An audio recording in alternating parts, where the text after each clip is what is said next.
all have times that we go through when we feel upset, when we really struggle, when we have emotional pain.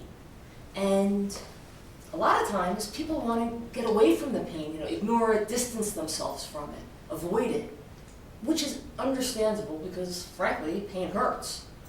Unfortunately, it's often not a great way to go, because if you think about it, your pain is your reaction to a situation. It's an extension of you. It's an important part of you.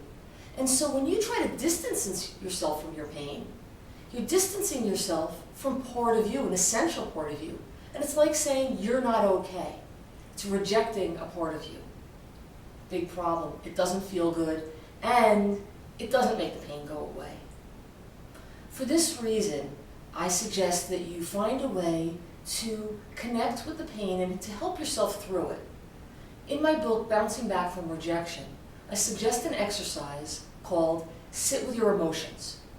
And it is just what it sounds like.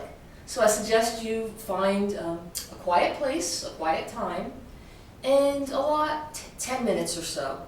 Frankly, the amount of time isn't that important. It could be a little more, it could be a little less. But the important part is you focus in on you, on what you're feeling, on whatever emotional struggles you're having. And you're going to pay attention to them. You may have one emotion, you may have a number of them.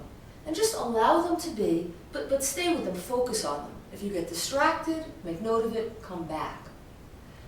Importantly, if you find yourself judging your emotions, to choose to let go of that. Because the truth is, our emotions, all of them, they're not right, they're not wrong, they just are. They're just your experience.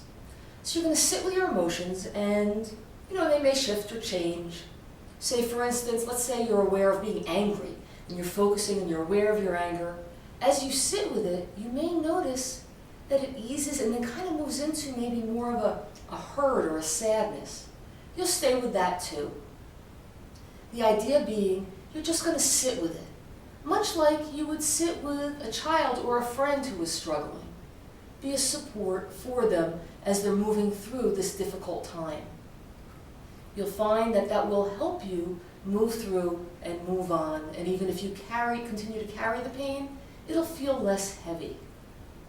Give it a try. I would love to hear your comments below on how this works for you. And if you like this video, please subscribe to my channel.